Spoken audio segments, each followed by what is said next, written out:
I will add another scene. I'll just call it start, like this. It's blank, and now I will add the scene I just created with the perfectly cropped camera. And the second thing I will do is I will add a background image.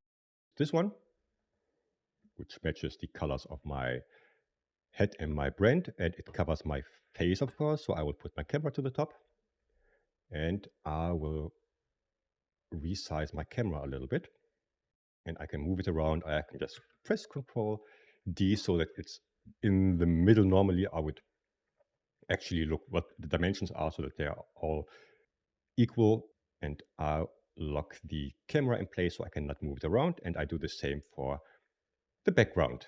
And another thing I have is a frame, because I want to add a little frame on it. I can, again, just drag and drop it. Normally, what you would do is just click on the plus, click on image, and then name the image, browse, and look where the image is. But if you have everything you need somewhere in a folder on your desktop or wherever, you can just drag and drop it. When I make it a little bit smaller, you can see it's a white frame with a little bit of rounded corners, and I make it a little bit smaller. This is the first scene I normally create.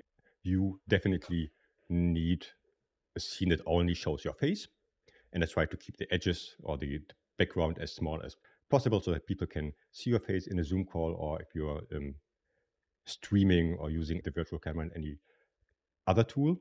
But however, just having a scene that only shows your face, just in case you want to have a conversation, is a great way to start.